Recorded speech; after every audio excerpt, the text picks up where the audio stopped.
Vous travaillez ici? Ricana-t-il en s'adressant à la serveuse. C'est alors qu'elle parla un français fluide et conclut son accord. Les douces lumières dorées des lustres en cristal au plafond se déversaient sur le sol en marbre, jetant une lueur brumeuse sur les costumes coûteux et les élégantes robes de soirée. La lumière était exceptionnellement bondée ce soir-là. Tout cela à cause d'un seul nom qui faisait chuchoter toute l'élite de New York. Damien Cross, l'avocat célèbre avec une série de victoires invraisemblables, l'homme que les médias avaient surnommé l'architecte de la justice moderne. De l'autre côté de la salle, Emma Delacroix, vêtue d'un simple uniforme noir de serveuse, les cheveux soigneusement noués à la nuque, se dirigeait rapidement vers la table 4, un plateau de vin à la main. Chaque pas était une étude de concentration, en partie parce qu'elle ne voulait pas commettre d'erreur, mais surtout parce que la table 4 portait un nom qu'elle ne pourrait jamais oublier. Damien Cross, un nom autrefois vénéré par son père, un nom qu'elle-même admirait lorsqu'elle étudiait le droit à Columbia. Mais maintenant, sous les lumières de l'élite, elle n'était qu'une ombre, versant silencieusement le vin.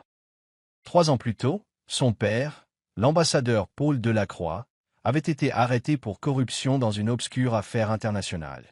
Emma, autrefois une étudiante en droit brillante, était soudainement devenue une décrocheuse universitaire, travaillant jour et nuit pour rembourser les dettes juridiques et prendre soin de sa mère malade.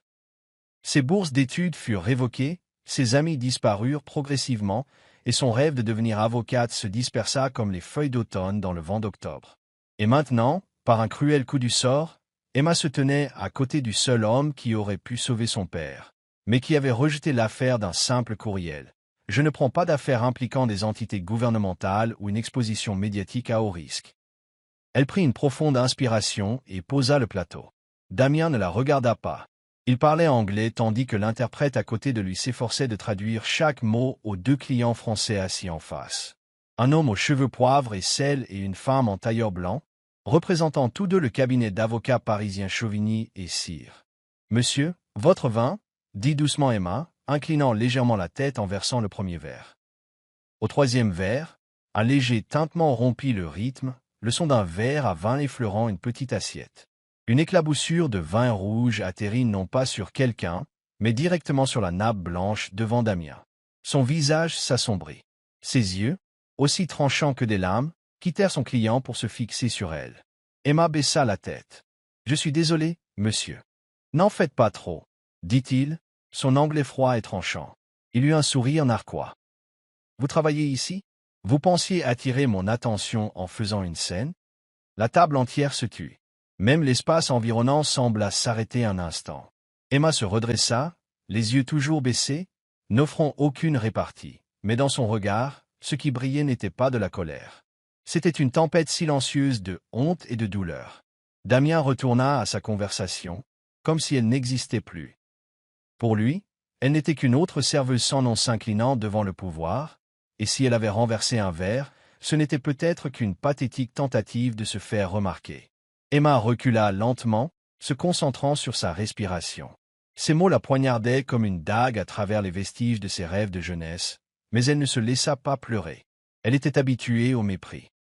De retour en cuisine, elle expira brusquement et posa sa main sur le comptoir froid en acier inoxydable. « Je ne suis qu'une serveuse », se rappela-t-elle. « Juste quelqu'un qui travaille pour l'argent. La reconnaissance ne fait pas partie du travail. » De l'autre côté de la salle, Damien continuait de sourire à ses clients, mais de temps en temps, ses yeux se tournaient vers la porte de la cuisine où Emma avait disparu. Il y avait quelque chose dans sa voix, la façon dont elle avait dit « Monsieur ». Impeccable, différente de toutes les serveuses qu'il avait rencontrées, qui le fit froncer les sourcils. Pourtant, il écarta cette pensée. Quelqu'un comme elle ne pouvait être qu'un échec, quelqu'un qui avait essayé et avait déjà perdu. Vous regardez Soul Stories, où chaque récit murmure l'amour, la guérison et l'espoir. Si vous croyez que même le plus petit acte de gentillesse peut changer une vie, et que l'amour arrive souvent quand on s'y attend le moins, n'oubliez pas de vous abonner et de faire partie de notre aventure. Maintenant, restez avec nous. L'histoire ne fait que commencer. Le léger tintement d'une cuillère frappant un verre résonna, un son minuscule dans une salle épaisse de protocole. Damien Cross jeta un coup d'œil à sa montre, 20h45. La réunion durait déjà plus longtemps que prévu. Sur la table, des contrats bilingues anglais-français gisaient entre les deux parties comme un champ de bataille élégant. Le partenaire français, M. Marcel Duret, PDG du géant de l'immobilier Chauvigny et CIS, ne prenait pas la peine de cacher son irritation. Son jeune assistant se pencha pour lui murmurer quelque chose en français, ce qui fit froncer encore plus les sourcils de Marcel. Damien remarqua immédiatement que quelque chose n'allait pas. Avant qu'il ne puisse réagir, une quinte de tout éclata à côté de lui. Madame Bellet, son interprète juridique, devint rouge, se serrant la gorge. Un violent spasme la secoua en arrière sur sa chaise. Un membre du personnel du restaurant se précipita et confirma rapidement « allergie alimentaire ». Une ambulance est en route, annonça le directeur. Marcel se leva, bisevelmentendo. Pas d'interprète, pas de négociation, dit-il dans un anglais lourdement accentué mais clair. C'est un contrat international. Je ne signerai pas une clause incorrectement pour être poursuivi 6 mois plus tard. Damien fronça les sourcils. Il comprenait suffisamment le français pour saisir le sens général des documents, mais dans une négociation à plusieurs niveaux comme celle-ci, la moindre imprécision pouvait devenir un désastre juridique. Il ouvrit la bouche pour suggérer de reporter la réunion quand « Excusez-moi, je crois qu'il y a eu un malentendu.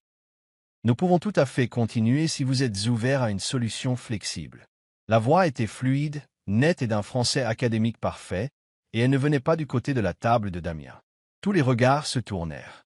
Emma Delacroix se tenait au bord de la table, le dos droit, les mains agrippant légèrement son plateau.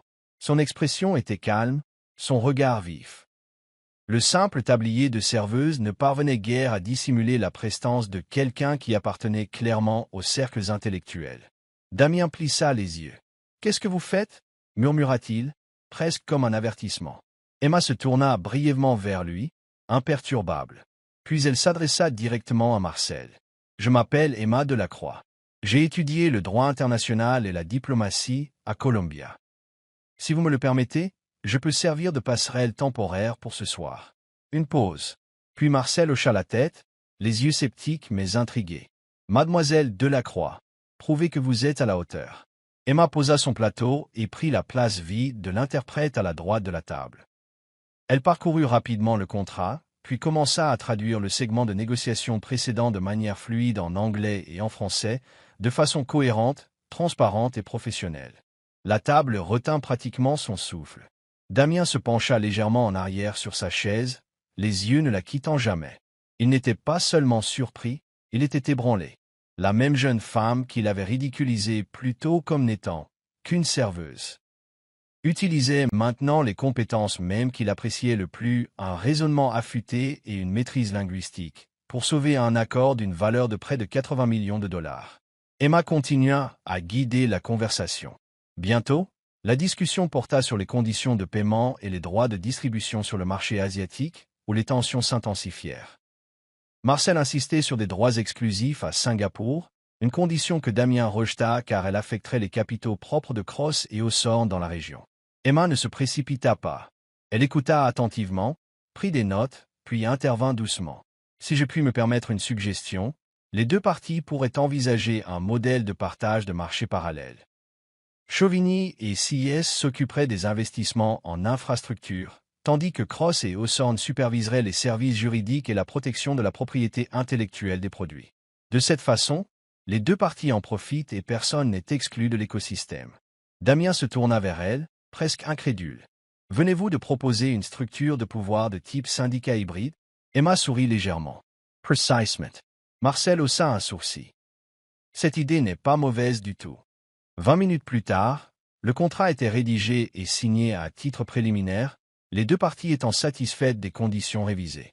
Damien se leva pour serrer la main de ses partenaires, le sourire narquois habituel revenant sur son visage, mais cette fois, il portait une légère trace d'humilité. Alors que les clients quittaient la table, Damien se tourna vers Emma, qui rassemblait discrètement les documents pour les rangers. « Vous avez étudié le droit. »« Oui, mais j'ai abandonné. »« Columbia ?»« C'est exact. » Il la fixa un long moment, puis d'une voix plus basse, n'ayant plus le froid familier. « Vous ne m'avez pas seulement sauvé un contrat d'1 million de dollars. Vous venez de me faire douter de ma capacité à juger les gens. » Emma croisa son regard directement, sans vaciller. « C'est peut-être parce que vous ne vous êtes jamais abaissé assez bas pour voir quelqu'un comme moi. » Sur ce, elle se retourna et s'éloigna, laissant Damien là, debout, silencieux, ébranlé, et sentant quelque chose se fissurer profondément en lui. 2 jours après la négociation fatidique, Damien Cross ne pouvait toujours pas se sortir de la tête cette fille qu'il avait sauvée d'un accord désastreux. Dans le monde impitoyable du droit où il vivait, où les gens étaient évalués en fonction de leur diplôme de l'Ivy League, de leur nom de famille et de leur récompense de Harvard, personne n'avait jamais fait ce qu'elle avait fait, et certainement personne ne l'avait fait en portant un tablier. Damien ne croyait pas aux coïncidences. Il aimait le contrôle et détestait les surprises. C'est pourquoi, le lundi matin, il appela son assistant personnel, Marcus, dans son bureau. « Je veux que vous fassiez des recherches sur une certaine Emma Delacroix, environ 27 ans, a étudié le droit international à Columbia. Trouvez tout, dossiers académiques, antécédents judiciaires, situation familiale, pourquoi elle a abandonné. » 3 heures plus tard, Marcus revint avec une épaisse pile de documents. Damien les feuilleta. GPA quasi parfait à Columbia, recommandé par son professeur pour la bourse juridique des Nations Unies. Père, Paul Delacroix, ancien ambassadeur des États-Unis au Liban, accusé d'avoir accepté des pots de vin du géant pétrolier Orex. Bourse révoquée, Emma abandonne ses études. Pas de casier judiciaire, mais a occupé 5 emplois à temps partiel, y compris dans une maison de retraite et au restaurant actuel. Damien se pencha en arrière sur sa chaise.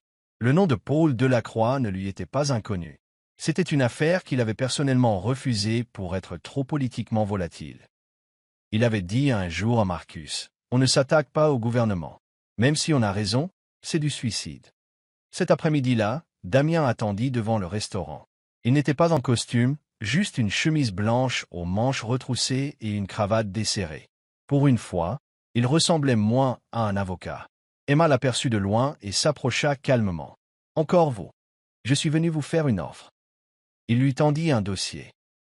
Cross et Hawthorne a actuellement besoin d'une assistante juridique temporaire, parlant couramment le droit international. Vous êtes qualifié. Emma ne le prit pas tout de suite. Elle le regarda. Vous m'offrez cela parce que je peux traduire ou parce que vous vous sentez coupable. Parce que j'ai fait une vérification de vos antécédents et que je sais que je vous ai mal jugé. Elle resta silencieuse un instant, puis sortit une enveloppe brune de son sac et la posa sur la table en pied à côté d'eux. Alors j'ai une condition aussi, dit-elle. Je travaillerai pour vous gratuitement, à plein temps pendant 1 an. Je ferai n'importe quoi, de la frappe de mémo à la recherche juridique, mais vous devez prendre le cas de mon père. Damien marqua une pause, mais il ne toucha pas l'enveloppe. Votre père est Paul Delacroix, dit-il. Cette affaire a été soumise à mon bureau il y a 4 ans. Emma hocha la tête. Et vous l'avez rejeté. Damien expira. Je ne prends pas d'affaires à caractère politique. Je ne m'oppose pas au gouvernement. C'est un principe. Emma le regarda droit dans les yeux. Mon père était un ambassadeur, Paul Delacroix, accusé d'avoir accepté des pots de vin d'une société énergétique du Moyen-Orient. J'ai perdu ma bourse. J'ai été traîné dans la boue par les médias. Mes amis m'ont abandonné. Ma mère est tombée malade. J'ai dû survivre. C'est tout. Elle poussa l'enveloppe vers lui. Ceci est une copie de toute la correspondance entre mon père et un fonctionnaire du département d'État, plus un enregistrement audio prouvant qu'il a été contraint de signer cet accord. Ce n'était pas de la corruption. C'était un piège politique. Damien le prit. Les pages étaient fanées. Certaines lignes étaient caviardées, clairement des copies de documents classifiés. Il parcourut une section, attrapant des phrases comme « Nous n'avons pas besoin de votre approbation, seulement de votre silence », avec des horodatage et des codes internes du département d'État. « Pourquoi n'êtes-vous pas allé voir la presse ?» demanda-t-il. « Parce qu'ils s'en fichent, et parce que je n'ai pas besoin de la pitié des masses. » Elle releva la tête, sa voix s'affermissant. « J'ai besoin de quelqu'un qui affrontera la justice avec la loi. » Damien la fixa longuement. « Vous savez, je ne change pas d'avis facilement. »« Je sais, » répondit Emma. « C'est pourquoi je vous ai offert la seule chose que vous ne pouvez pas refuser. Je vous aiderai à gagner. » Un silence aussi tendu qu'un arc bandé. Damien serra légèrement le dossier, puis le referma. Il s'éleva. Lundi, 8 heures. Salle 14B. Ne soyez pas en retard. Il s'éloigna, sans rien dire de plus. Emma resta debout, le regardant partir. Dans ses mains, elle tenait toujours la 2e copie du dossier, la dernière. Mais maintenant, elle n'avait plus besoin de l'envoyer. Pour la première fois en 3 ans, une vraie porte s'était ouverte. Les talons d'Emma résonnaient doucement sur le sol en marbre poli du siège de Cross et Hawthorne, un bâtiment de verre de 27 étages au cœur de Manhattan, où les noms des avocats étaient synonymes de pouvoir et de verdicts capables de secouer Wall Street. Les portes de l'ascenseur s'ouvrirent, l'accueillant dans un autre monde où les gens marchaient un peu plus vite, où chaque dossier pouvait signifier l'ascension ou la chute d'une entreprise entière. Nouvelle recrue, lança une voix féminine depuis le bureau de la réception au 14e étage, froide, évaluatrice. Emma hocha la tête. Emma Delacroix, assistante juridique de M. Cross. La réceptionniste marqua une pause d'une demi-seconde. Personne n'était jamais assigné directement sous les ordres de Damien Cross, sauf les associés seniors. Mais elle ne posa pas de questions. Elle lui tendit simplement un badge d'identification temporaire et montra le bout du couloir. Salle 14B. Il vous attend. Damien ne dit rien quand Emma entra. Il lui fit simplement un geste vers un bureau près du mur de verre, non pas caché dans un coin, mais positionné juste à côté de son propre bureau, à l'écart des assistants administratifs. Les dossiers urgents chaque matin vont dans le bac de gauche. J'ai besoin des rapports d'analyse de documents pour 17 heures. Si vous ne pouvez pas y arriver, ne me donnez pas d'excuses. Il n'y a pas de place pour l'erreur ici. Emma hocha la tête. Compris. Au début, tout le monde au bureau la regardait étrangement. Non pas parce qu'elle était nouvelle, mais parce que personne ne comprenait pourquoi Damien Cross avait embauché une ancienne serveuse. Dans ce cabinet, il y avait des hiérarchies silencieuses. Harvard l'emportait sur Yale, les associés sur les parajuristes, et quiconque partageait l'espace de Damien, c'était un tout autre niveau.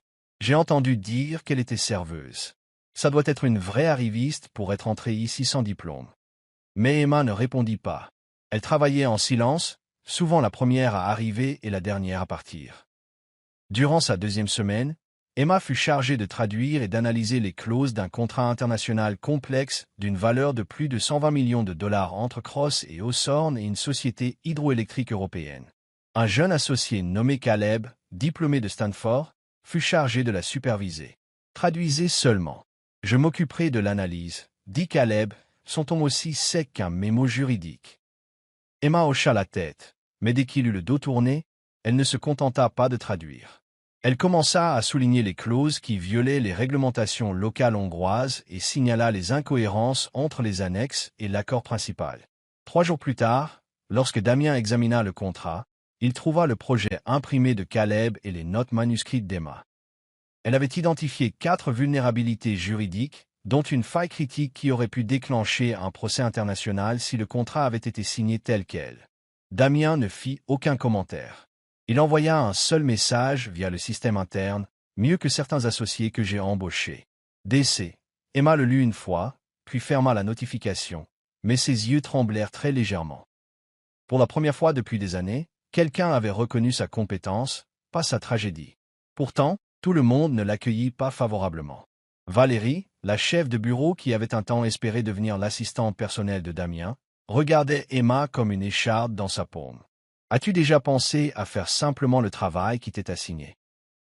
Demanda Valérie un soir, trouvant Emma seule dans la salle d'impression, en train de taper un mémoire de défense pour une audience fédérale. Emma répondit sans lever les yeux. Je ne suis pas ici pour un salaire. Je suis ici pour une chance. Valerie ricana. Une chance. Dans cet endroit, les opportunités ne vont pas aux gens qui viennent d'en bas. Damien savait tout cela. Il n'intervenait pas, mais il remarquait. Un soir tard, alors qu'Emma avait laissé une pile de notes sur son bureau, il y jeta un coup d'œil. C'était un projet d'argumentaire de défense pour une affaire de divulgation intentionnelle d'informations classifiées, une affaire qui ne lui avait pas encore confiée. Elle avait fait des recherches avant qu'on le lui demande. Le lendemain matin, Damien sortit de son bureau et lui tendit un nouveau dossier. Vous n'avez pas besoin de l'analyser. Mais si vous vous ennuyez, j'aimerais voir comment vous le traiteriez.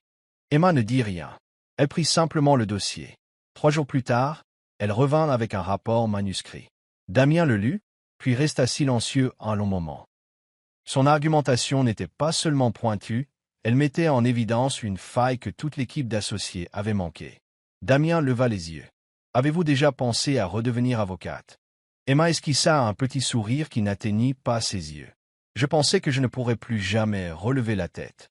Damien tapota des doigts sur le bureau. Vous avez ce qu'il faut pour être un associé, mais vous travaillez comme quelqu'un qui essaie de se racheter. Emma ne répondit pas tout de suite. Finalement, elle dit doucement, « Je ne cherche pas un titre. Je reconquiers ma voix. » Dehors, New York était baignée de printemps, mais au 14e étage, au milieu des clos enchevêtrés et des lumières fluorescentes, quelque chose s'agitait. Pas seulement une opportunité, pas seulement la justice. Une renaissance. Vous suivez toujours l'histoire? Si cette histoire vous a trouvé en dehors de Soul Stories, nous vous invitons à la maison, là où chaque conte émouvant commence avec la vérité, l'espoir et le cœur. Tard un vendredi après-midi, le bureau de Cross et Hawthorne était plus calme que d'habitude.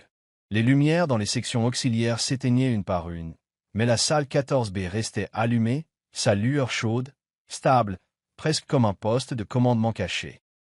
Emma était penchée sur son écran, les yeux concentrés, bien que sa main crispée tienne un dossier qui n'avait rien à voir avec les tâches du jour.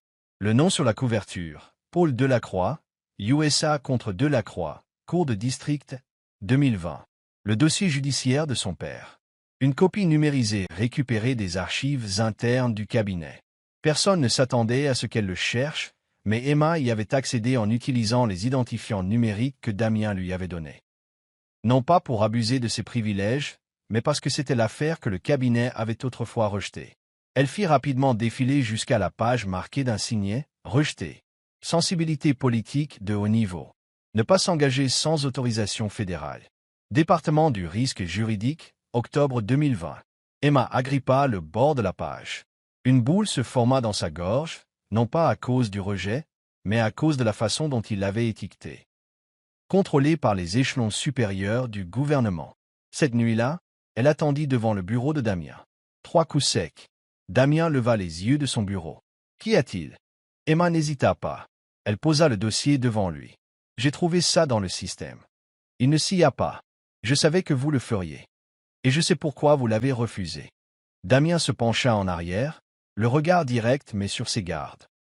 Je ne prends pas d'affaires avec plus de 50% de chances d'ingérence fédérale. Je dirige un cabinet d'avocats, pas une campagne politique. Emma hocha la tête. Je ne vous en veux pas, mais j'ai besoin que vous compreniez plus. Elle sortit une clé USB de son sac. Vous devez entendre cet enregistrement. Dans une petite salle de conférence, une voix sèche et déformée résonna dans les haut-parleurs, sans équivoque celle de son père, Paul Delacroix. Je ne signerai pas tant qu'il ne sera pas libéré. Une seconde voix répondit, profonde, autoritaire. Ambassadeur Delacroix, si vous signez, nous garantirons votre sécurité et celle de votre fille. Vous me menacez? Je vous offre un choix. Emma arrêta l'audio. Damien resta silencieux, mais ses doigts tapaient un rythme lent sur la table, signe que son esprit travaillait à plein régime. Mon père a un jour sauvé un journaliste américain détenu illégalement par le gouvernement libanais, dit Emma, les yeux rivés sur lui. Il l'a fait passer la frontière sans l'approbation du département d'État. Un mois plus tard, les accusations de corruption sont tombées.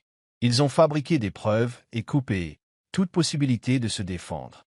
Damien ne répondit pas immédiatement. Il reprit le dossier, revenant au début. Les lignes ne ressemblaient plus à de l'encre noire stérile, mais à une guerre enfouie entre l'honneur et le pouvoir.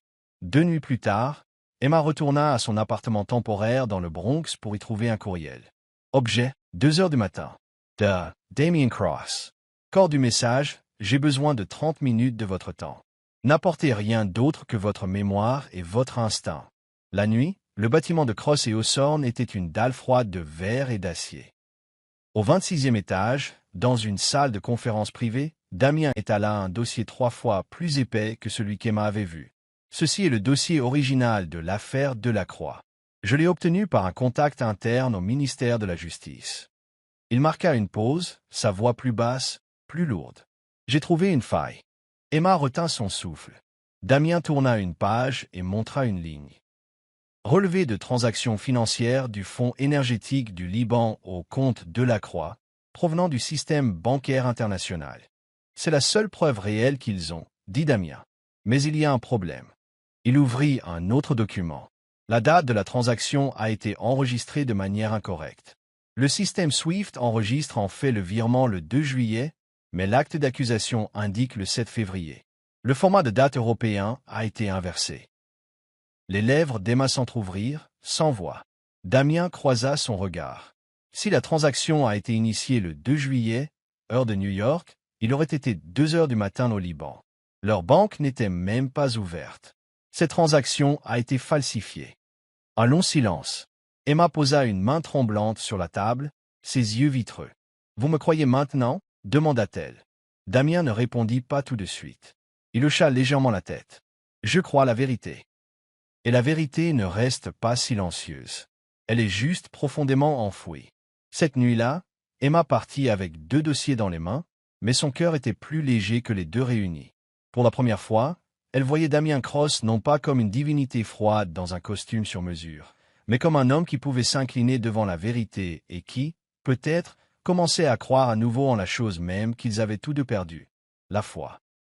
La lueur de l'écran d'ordinateur illuminait le visage d'Emma, soulignant des yeux fatigués mais vifs. La salle de conférence du 26e étage de Cross et Hawthorne ne comptait plus que 2 personnes, elle et Damien, entourés d'imposantes piles de documents. L'horloge murale indiquait 2h47 du matin, mais l'air restait tendu comme une corde étirée.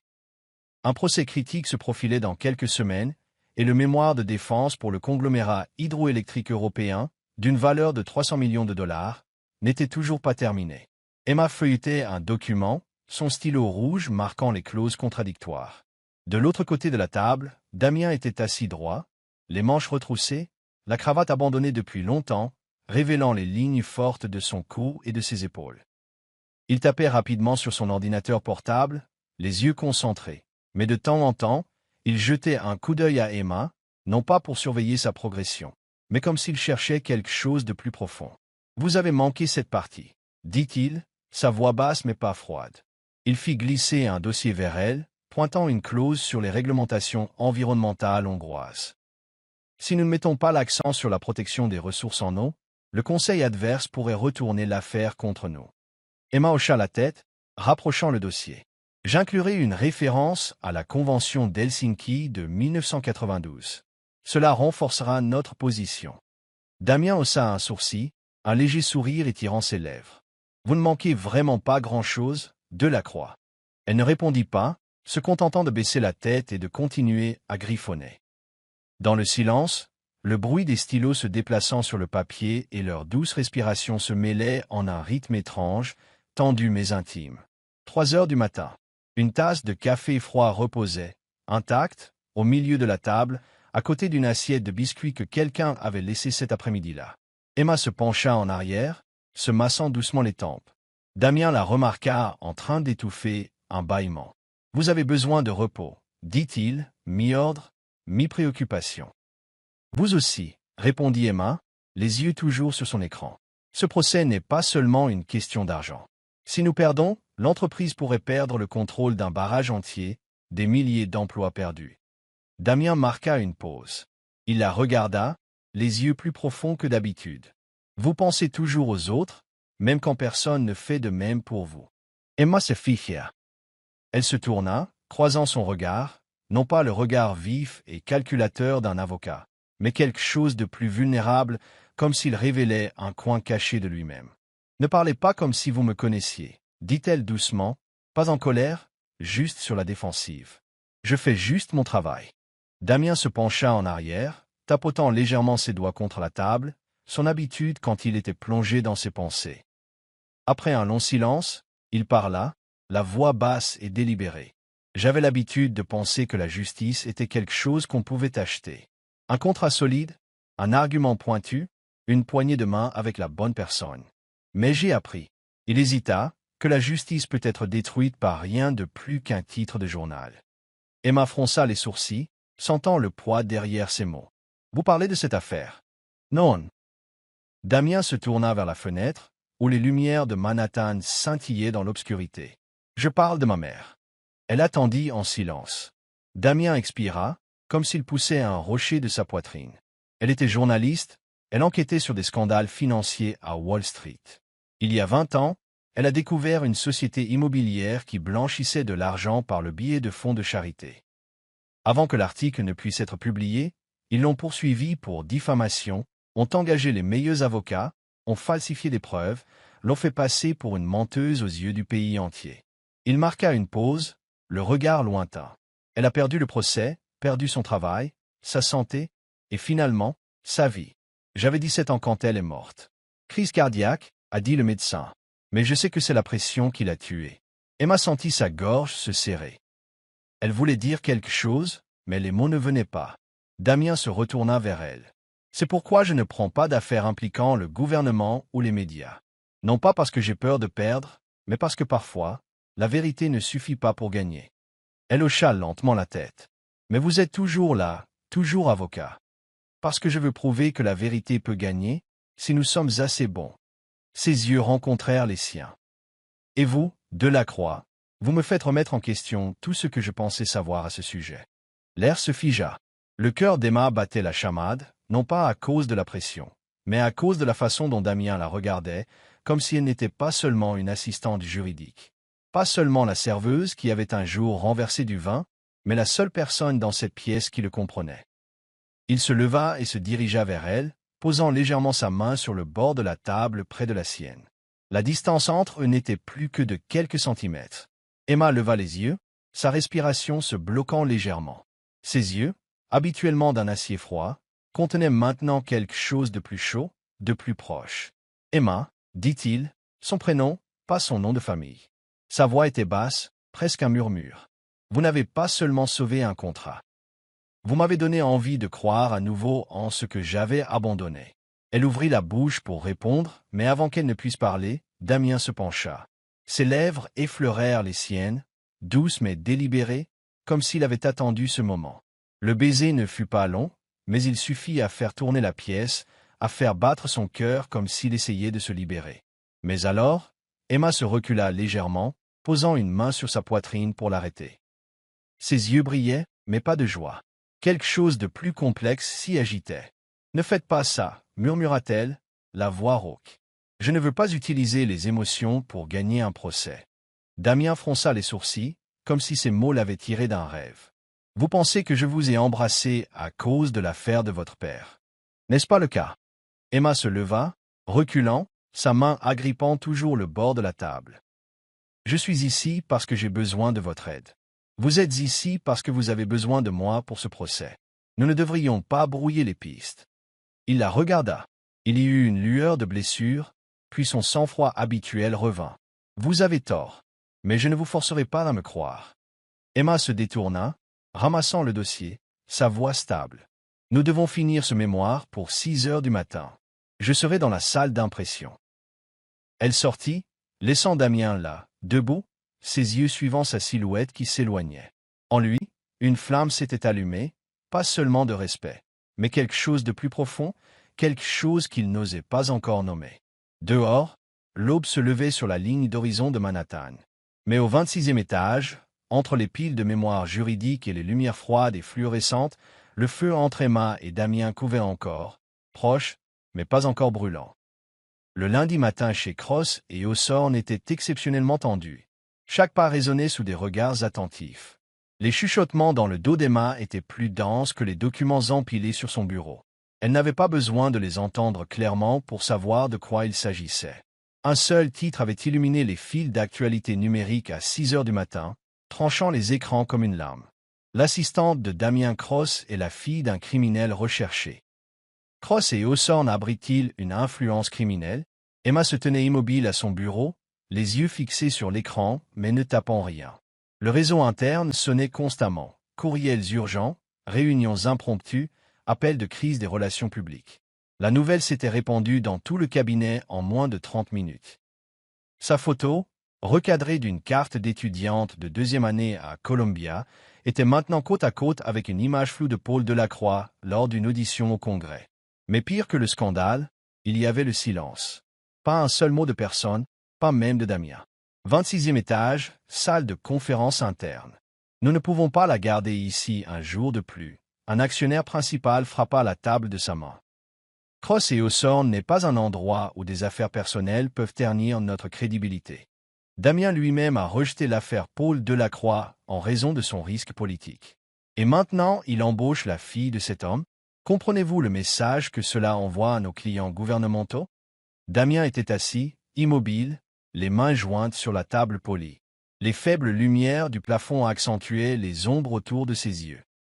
C'est une assistante juridique exceptionnelle, dit-il calmement. Ce n'est pas pertinent. Les médias la dépeignent comme un pion politique. Les clients n'auront pas besoin de preuves pour se retirer. Il suffit d'un doute. Pouvez-vous vous permettre ce genre de perte? Intervint le directeur des relations publiques. Damien ne dit rien, mais son esprit était revenu à la nuit précédente. Les yeux d'Emma s'illuminant alors qu'elle découvrait les preuves falsifiées dans l'affaire de son père. Sa voix résonnait. J'ai besoin de quelqu'un qui affrontera la justice avec la loi. Et maintenant, ce quelqu'un était censé être lui. Mais dans cette salle, avec une douzaine de regards exigeant une décision, Damien savait une chose, s'il la choisissait, il pourrait tout perdre. Midi. Emma fut convoquée dans le bureau de Damien. Aucune raison donnée. Quand elle entra, il se tenait à la fenêtre, le dos tourné. « Vous m'avez appelé » demanda-t-elle d'un ton égal. Damien se retourna, ses yeux froids, comme si la conversation de la nuit dernière n'avait jamais eu lieu. « Je suppose que vous avez vu les nouvelles ce matin. » Emma hocha la tête. « Je ne nierai rien. Je suis sa fille. Et je ne l'ai jamais cachée. » Un temps de silence. « Les actionnaires demandent votre suspension temporaire pour stabiliser la situation médiatique. » Temporaire. Son sourire était amer. « Au permanente. » Il ne répondit pas. « Vous me croyez » demanda-t-elle, le regardant droit dans les yeux. Damien ne détourna pas le regard. Mais la chaleur dans son regard avait disparu, remplacée par un miroir d'hésitation. « Il ne s'agit pas de vous. Il s'agit du cabinet. » Emma pinça les lèvres, ses doigts se resserrant autour du dossier dans sa main. « Je vois. » Elle n'argumenta pas, ne plaida pas. Elle se retourna simplement et retourna à son bureau au 14e étage. Là, sous des regards mi-apitoyés, mi-curieux, elle rangea ses cahiers, ses stylos et ses notes juridiques manuscrites. Enfin, elle posa une liasse épaisse sur le bureau de Damien, soigneusement attachée avec un ruban noir. C'était l'analyse de droit international pour le prochain litige aux Nations Unies, l'affaire qu'il se préparait à plaider. Elle savait qu'il en avait besoin. Savait qu'elle était la seule à avoir étudié les 3 cadres juridiques pour créer ce mémoire comparatif. Mais elle ne laissa aucun message. Aucun post-it. Juste une seule ligne manuscrite à l'encre bleue sur la première page. Je pensais que vous étiez mon dernier espoir. Il s'avère que vous faites juste partie du système que j'ai combattu. Cet après-midi-là, Damien ouvrit le dossier. La première page le frappa comme un coup de poing en pleine poitrine. Il feuilleta chaque section, chaque note, chaque clause signalée, chaque marge lignée en rouge. Tout pointait vers une seule vérité. Elle n'avait jamais attendu la reconnaissance. Elle avait simplement fait ce qui était juste. Et il l'avait abandonnée, tout comme les personnes mêmes qu'elle affrontait. Damien se targuait de voir la vérité. Mais cette fois, il n'avait pas regardé assez profondément. Tard cette nuit-là, Emma se tenait à Grand Central Station, agrippant une petite valise. Les faibles lumières se reflétaient sur ses cheveux bruns balayés par le vent. Elle ne savait pas où elle allait. Peut-être chez sa mère. Peut-être à Philadelphie, où une vieille amie travaillait dans un bureau d'aide juridique. Mais elle savait une chose avec certitude, elle ne reviendrait pas. Pas après que la confiance ait été brisée. Pas quand la seule personne pour qui elle avait tout risqué avait choisi le silence. Elle monta dans le train. Les portes se refermèrent derrière elle. Derrière elle, un passé qui n'avait jamais eu la chance de gérer. Uriah. Devant, un nouveau voyage où elle n'attendrait plus que quelqu'un la sauve. 3 semaines après le départ d'Emma, Damien Cross était assis dans la cabine de classe affaires d'un vol à destination de Genève. Par le hublot, les Alpes enneigées s'étendaient comme une forteresse blanche, si froide qu'elle semblait geler chaque souvenir.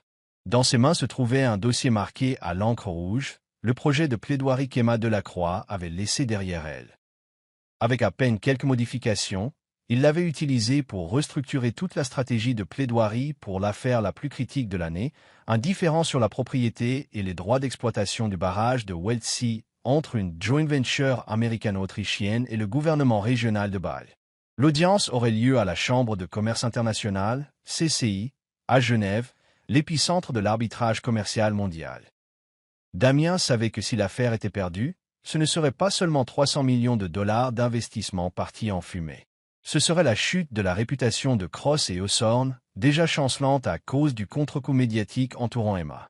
Mais s'il gagnait, ce ne serait pas seulement une victoire pour lui. Ce serait la sienne. Le bâtiment de la CCI, d'un blanc ivoire, solennel comme un musée, ouvrit ses portes à 8 heures du matin sous la fraîcheur d'un mois de mai européen. Damien entra avec son assistant, transportant des centaines de pages de documents, de graphiques et de dispositions traduites en bilingue. De l'autre côté de l'allée était assise l'équipe juridique de Basel Hydro, aux yeux froids, chevronnés et impitoyables. Mais Damien visa directement le point faible qu'Emma avait un jour encerclé à l'encre rouge. Le conflit entre les clauses de transfert de technologie et les droits de propriété internationaux sur les eaux de surface. Dès le 3e jour, le panel d'arbitrage de 3 juges commença à pencher en faveur de l'article 10.4 de la Convention d'Helsinki de 1992 de l'équipe américaine. La clause même qu'Emma avait annotée avec « pourrait devenir la contre-attaque clé ». Basel Hydro n'eut aucune réfutation. Le 4e jour, le panel déclara, sur la base des preuves soumises et des arguments juridiques pertinents, le tribunal est d'accord avec le modèle de redistribution proposé. Le contrôle opérationnel principal restera aux États-Unis. Damien ne se leva pas pour célébrer. Il regarda simplement la note pliée dans la poche de sa poitrine, les derniers mots manuscrits d'Emma. Ne vous contentez pas de gagner. Faites-les regarder en arrière. Il l'avait fait, et pas pour lui-même. De retour à New York, Damien ne se rendit pas directement au bureau. Au lieu de cela, il entra dans une pièce où il n'aurait jamais pensé remettre les pieds. La grande salle de conférence de presse de Cross et Hawthorne, habituellement réservée aux fusions très médiatisées ou aux signatures d'entreprises. Mais aujourd'hui, il se tenait devant près de 30 journalistes internationaux pour parler d'une affaire qu'il avait autrefois rejetée. Moi, Damien Cross, annonce par la présente que Cross et Hawthorne rouvrira officiellement le dossier de l'ancien ambassadeur américain Paul Delacroix, accusé de corruption il y a 4 ans. Un murmure parcourut la salle, mais Damien resta ferme, les yeux levés vers la caméra. Nous n'agissons pas par sentimentalisme. Nous agissons sur la base de nouvelles preuves, de vices de procédure et d'un principe fondamental. La justice n'est pas le privilège des puissants. Avec effet immédiat, Cross et Hawthorne suspendra tous les nouveaux contrats fédéraux et affiliés au gouvernement pour éviter tout conflit d'intérêts pendant que cette affaire se déroule. Une journaliste leva la main. Faites-vous face à des pressions internes pour cette décision? Damien regarda directement dans l'objectif. J'étais autrefois obsédé par la réputation. Mais quelqu'un m'a un jour rappelé qu'une réputation ne signifie rien si elle est utilisée pour enterrer la vérité. Et pour la première fois, ce nom fit surface dans son esprit, non pas comme une collègue, non pas comme une assistante juridique, mais comme la seule personne qui l'avait forcé à regarder à l'intérieur de lui-même. Emma Delacroix. À 150 miles de là, dans un petit bureau d'aide juridique à la périphérie de Philadelphie, Emma préparait du matériel pour un séminaire d'étudiants de première année. Elle ne regardait pas la télévision. Mais une jeune collègue fit irruption, le téléphone tendu avec un flux en direct. Emma ne parla pas, seulement quand elle entendit « Je ne laisserai plus ce système réduire au silence une voix honnête de plus ». Elle se figea. Cette nuit-là, dans la boîte aux lettres de Damien au 26e étage, une enveloppe brune apparut. Pas d'adresse de retour. À l'intérieur se trouvait, une copie d'une déclaration de témoin d'un ancien assistant du département d'État qui affirmait avoir été chargé de livrer des documents à Paul Delacroix, mais n'avoir jamais vu de reçu de confirmation signé. 2. Un court clip audio. S'il ne signe pas, on s'en occupera autrement. Tu sais ce que tu as à faire. Une voix masculine, intraçable, mais liée à un identifiant de cas interne. Troisièmement, une note manuscrite, je ne reviens pas. Mais la vérité le doit. Damien lut chaque mot, puis se renversa sur sa chaise. Emma ne reviendrait peut-être jamais. Elle ne lui pardonnerait peut-être jamais. Mais d'une manière ou d'une autre, son cœur se battait toujours à ses côtés, silencieusement, sans titre ni reconnaissance. Et pour Damien Cross, c'était suffisant. Salle d'audience 7B, Cour fédérale du district de New York, lundi matin. Dehors, les médias grouillaient comme pour un grand procès criminel. Des pancartes de protestation disant « Justice pour Delacroix ». La vérité ne reste pas silencieuse, se mêlait à des bannières à connotation politique. Cette fois, l'accusé n'était pas seulement un ancien ambassadeur. Il était devenu un symbole des secrets longtemps enfouis au sein du département d'État américain. Paul Delacroix, les cheveux blancs argentés, les mains légèrement tremblantes, était assis en silence à la table de la défense. À sa gauche était assis Damien Cross, vêtu d'un costume noir impeccable, sans ordinateur portable ni classeur volumineux, juste un mince dossier et une expression de concentration inébranlable. Dans les sièges du public derrière lui, Emma Delacroix se glissa discrètement. Elle portait une chemise blanche boutonnée, les cheveux attachés bas, sans maquillage. Personne ne la remarqua au début. Mais quand un journaliste se retourna et la reconnut, la femme qui avait disparu d'un grand cabinet d'avocats après un scandale, les caméras se tournèrent immédiatement vers elle. Emma ne sia pas.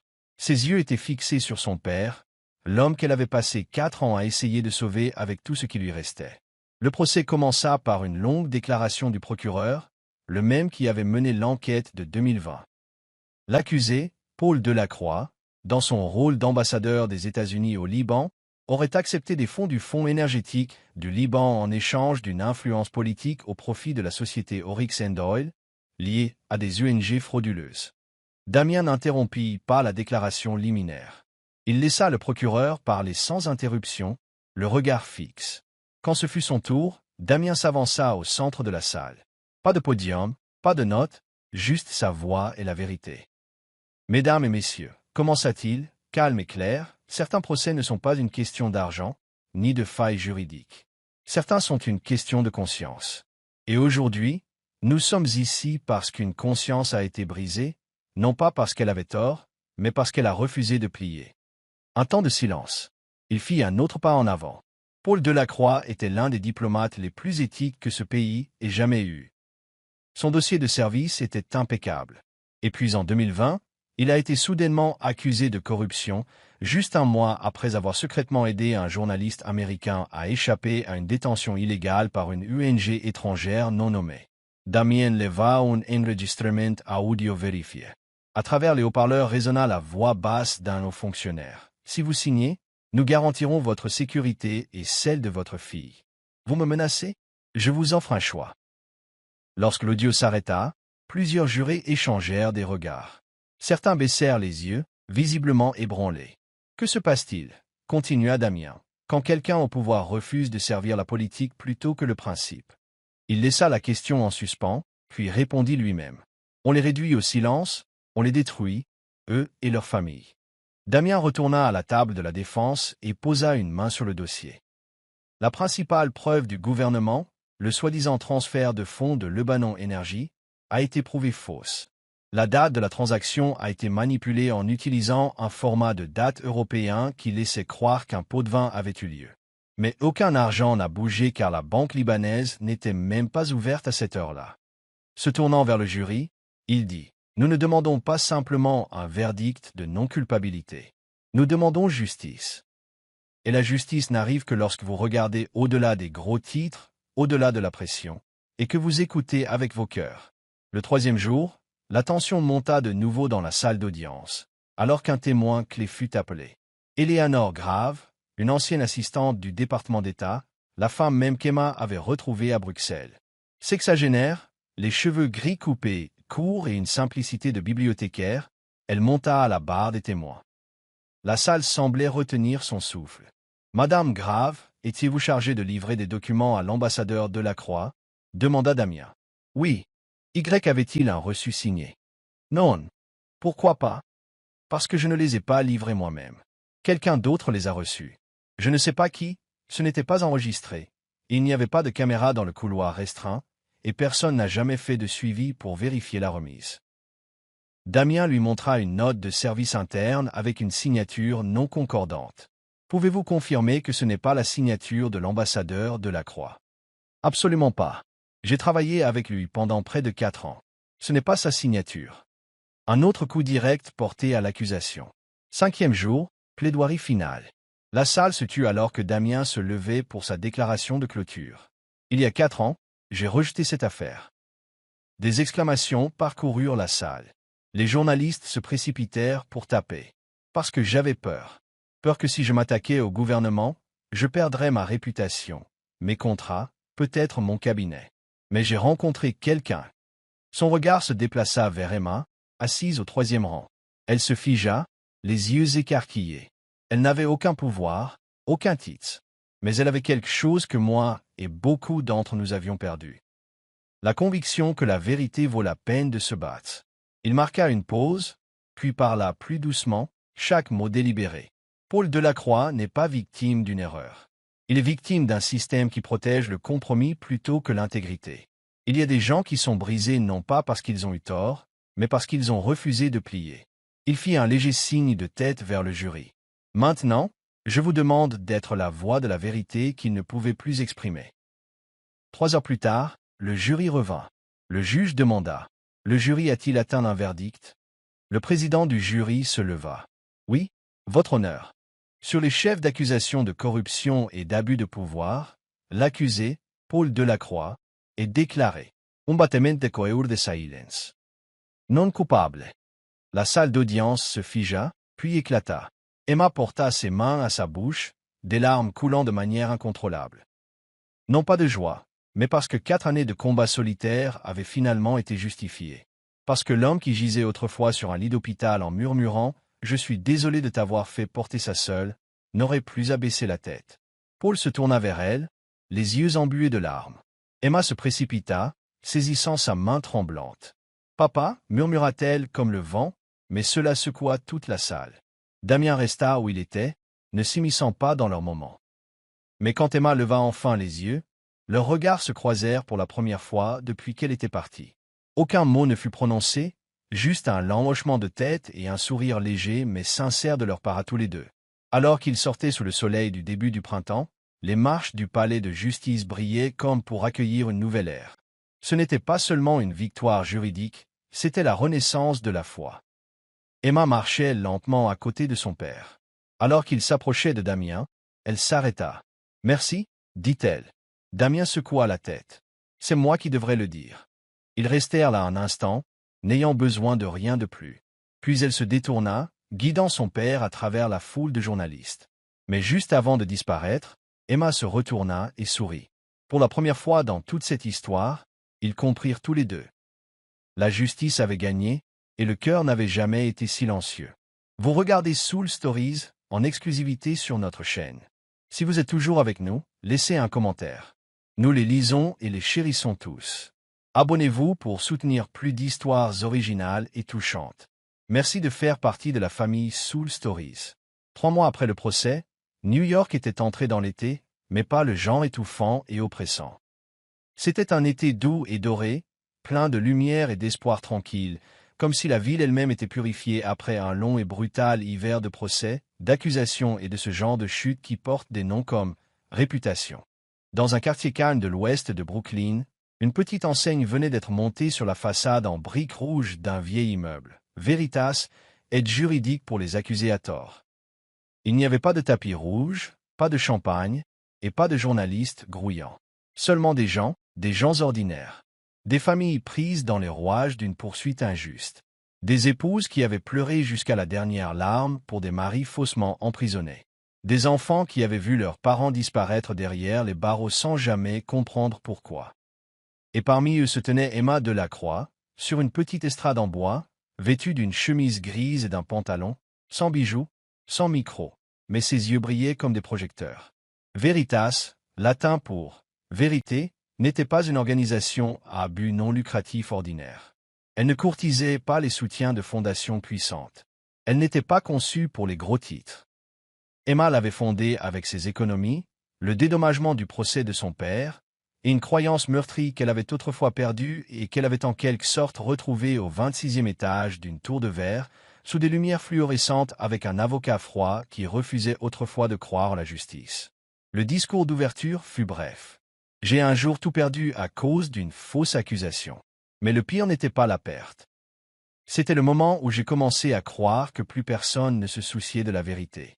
Aujourd'hui, je ne suis pas ici pour construire quelque chose de grandiose. Je veux juste construire un espace. Un espace où les plus impuissants peuvent être entendus, représentés et réhabilités. Ici, il n'y a pas d'honoraire fixe, pas de prérequis, seulement la loi dans le cœur. Alors qu'Emma descendait de l'estrade, elle ne regarda pas vers l'érable rouge près du trottoir, mais elle savait que quelqu'un se tenait là, observant. Damien Cross ne portait pas de costume. Aujourd'hui, il portait une simple chemise aux manches retroussées et se tenait tranquillement derrière la foule. Personne ne le reconnut, l'homme autrefois présenté dans Forbes, l'avocat qui avait secoué une salle d'audience mondiale avec une seule plaidoirie finale. Il n'était pas là pour être vu. Il voulait juste la voir, elle, la femme qui avait quitté son bureau sans colère, sans supplication. Elle n'avait laissé qu'un dossier et une ligne qui résonnaient encore en lui. Je pensais que vous étiez mon dernier espoir. Il s'avère que vous faites juste partie du système que j'ai combattu. Et maintenant, elle s'était battue, seule, et avait gagné. Emma se dirigea vers le fond de la cour où se tenait Damien. Des yeux curieux la suivirent, mais elle les ignora.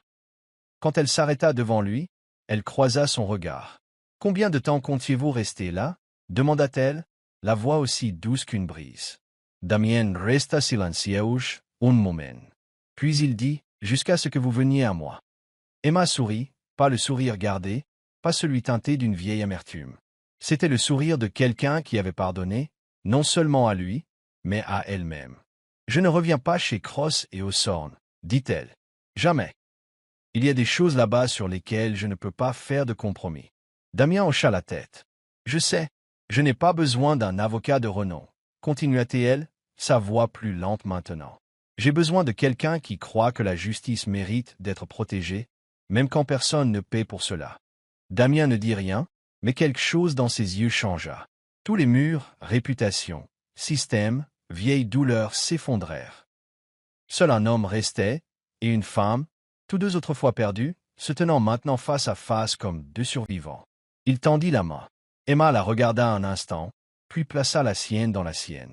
Pas de contrat, pas de conditions, juste deux mains qui se tiennent, simples mais assez fortes pour ancrer une croyance dans un monde en perpétuel changement. Cet après-midi-là, Emma conduisit Damien à l'intérieur du bureau de Veritas. Il n'y avait pas de grand hall, pas d'écran LED, juste une longue table en bois, quelques étagères de vieux livres de droit et des lettres manuscrites de familles autrefois accusées à tort. Damien regarda autour de lui et s'arrêta devant une photo sur le mur. Emma et son père, prise pendant sa 2e année d'université, des mois avant que son monde ne s'effondre. « Je me souviens de la première fois que je vous ai vu, » dit Damien, au restaurant. Vous avez versé le vin sans trembler, mais vos yeux, ils cachaient quelque chose. Emma s'assit sur la chaise. Parce que j'avais appris à ce moment-là que la plupart des gens ne veulent pas connaître le reste d'une personne. Ils veulent juste voir un défaut ou la perfection. Je veux voir les parties imparfaites, dit Damien doucement, à partir de maintenant. Emma ne répondit pas. Elle lui tendit simplement un nouveau dossier, la première affaire que Veritas prendrait ce mois-là. Un ouvrier du bâtiment colombien accusé d'avoir volé du matériel de chantier. Pas d'image. Un seul témoin avec une rancune personnelle. Damien le feuilleta, puis la regarda. Pro bono. Emma hocha la tête. Il laissa échapper une lente respiration. Wow! Pour la première fois de ma vie, Damien Cross va travailler sans heures facturables. Ils rirent tous les deux, d'un rire léger et réel. Le soir tomba. Alors que la lumière du soleil filtrait à travers les fenêtres et baignait les dossiers bruns d'une lueur ambrée, Emma se dirigea vers une étagère et sortit un exemplaire de droit international. Elle tourna à une page qu'elle avait un jour annotée. Sa voix résonna. Article 2, Charte des Nations Unies. Toutes les nations ont le droit de se défendre, mais aucune nation n'a le droit de plier la vérité pour son propre intérêt. Derrière elle, Damien lut la ligne suivante. Et tous les peuples, sans distinction d'origine, ont le droit d'être entendus, d'être jugés équitablement et d'être réhabilités lorsqu'ils sont lésés par un système défaillant. Emma se tourna, ses yeux pétillants. Vous vous en souvenez? Damien hocha la tête. Je ne m'en souviens pas seulement. Je veux me battre pour ça avec vous, si vous me le permettez. Elle marqua une pause, puis hocha la tête. Sans titre, sans statut, dit-elle. Juste quelqu'un qui croit que la justice n'a pas besoin de conditions. Il lui prit de nouveau la main, non pas pour la retenir, mais pour avancer, ensemble, hors de l'endroit sombre où il s'était un jour perdu. Dehors, les lampadaires commencèrent à s'allumer. Mais à l'intérieur d'un petit bureau appelé Veritas, entre deux personnes qui se trouvaient autrefois aux extrémités opposées d'un déséquilibre de pouvoir, il n'y avait plus de camp, seulement un cœur, sans renommée, sans contrat, sans condition, et pourtant assez fort pour défendre la vérité dans un monde qui n'en voulait pas toujours. 3 ans plus tard, Paris Autumn. Du dernier étage d'un bâtiment historique du 7e arrondissement, l'heure dorée baignait les toits et les balcons en fer forgé d'une lumière chaude. Juste au-delà des fenêtres, la tour Eiffel brillait doucement contre le ciel crépusculaire. Dans une modeste salle de conférence du Symposium international de la justice de l'ONU, un nom apparut sur le panneau numérique des orateurs. Emma Delacroix, PDG, Veritas International. Thème, la justice sans frontières.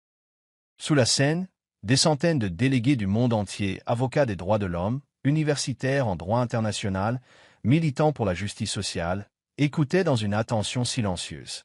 Sur scène, Emma portait un blazer bleu marine, les cheveux attachés haut, les yeux vifs, la voix stable et calme. Il y a 3 ans, je n'avais rien d'autre qu'un petit bureau à Brooklyn, quelques bureaux en bois et une croyance tranquille. Yemé Demandais. Je ne suis pas avocate, je n'ai pas de diplôme, je n'ai pas de réseau, ai-je même le droit de parler? Mais j'ai réalisé que la justice n'exige pas la perfection. Elle demande seulement que nous ne restions pas silencieux. Aujourd'hui, Veritas gère 6 bureaux dans 4 pays. Nous avons fourni une représentation légale à plus de 400 personnes accusées à tort. Mais les chiffres ne sont pas ce dont je suis le plus fier. Ce dont je suis fier, ce sont les gens qui avaient perdu toute foi et qui sont maintenant assis à mes côtés aujourd'hui, non pas comme des clients, mais comme des collègues. La salle éclata en applaudissements. Dans la section VIP, Damien Cross applaudit discrètement. Son costume était plus simple qu'auparavant, ses yeux plus chaleureux. À côté de lui était assise une petite fille de pas plus de 2 ans, avec de douces boucles brunes. Elle suçait son pouce, puis murmura « Maman ». Emma baissa les yeux et son sourire illumina la pièce sans garde, sans calcul. Le sourire de quelqu'un qui avait vécu, avait souffert et avait guéri. Une fois le symposium terminé, Damien se dirigea vers la scène et lui tendit un dossier. Prochaine affaire. Afrique de l'Ouest. Un médecin a été arrêté pour avoir refusé de signer un faux certificat de décès pour un prisonnier politique. Emma hocha la tête, lui serrant fermement la main. Allons-y. Le monde a encore tant de vérités à reconquérir. Ils descendirent de la scène, sans caméra, sans journaliste, seulement une enfant courant derrière eux et une croyance qui ne s'était jamais tue, que la justice, quand elle vient du cœur, n'a jamais besoin de conditions.